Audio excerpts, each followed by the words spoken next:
Radishes are a cold season crop planted in the earliest part of the spring. They're fast growing, 6 to 8 weeks, so they give you a real morale boost when you get to eat the first produce from your garden in the spring. It's wonderful to pick a few radishes each day to add to your salads. Because you don't want your entire harvest ready at the same time, you want to succession plant.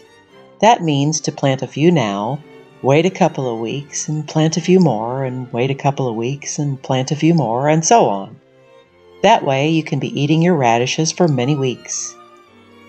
The cooler the weather, the sweeter your radishes. So by the time the real summer heat comes in late June, the mature roots will start to get tough and bitter. Probably the last sowing of radish seeds should be in mid-May.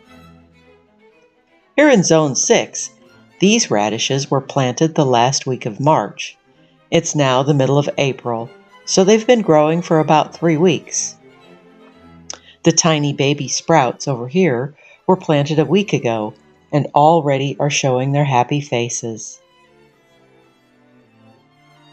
Do your ears hang low? Do they wobble to and fro? Can you tie 'em in a knot? Can you tie 'em in a bow?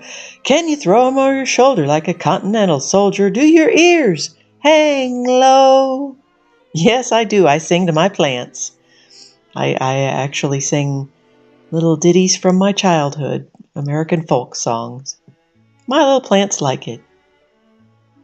I'll do another video in the first week of May to show you progress on the radishes and perhaps start harvesting the first few.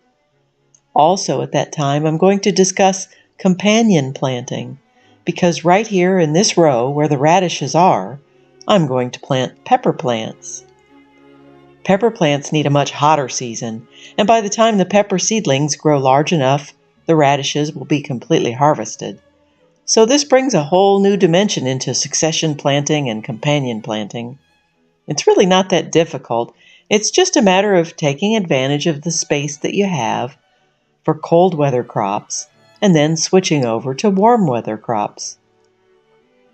Be sure to subscribe to my channel and also click the bell so you get notifications about my future videos. We'll taste test these radishes in a couple of weeks and put in some darling baby pepper plants. And you'll get to hear me sing another growing song. Bye-bye.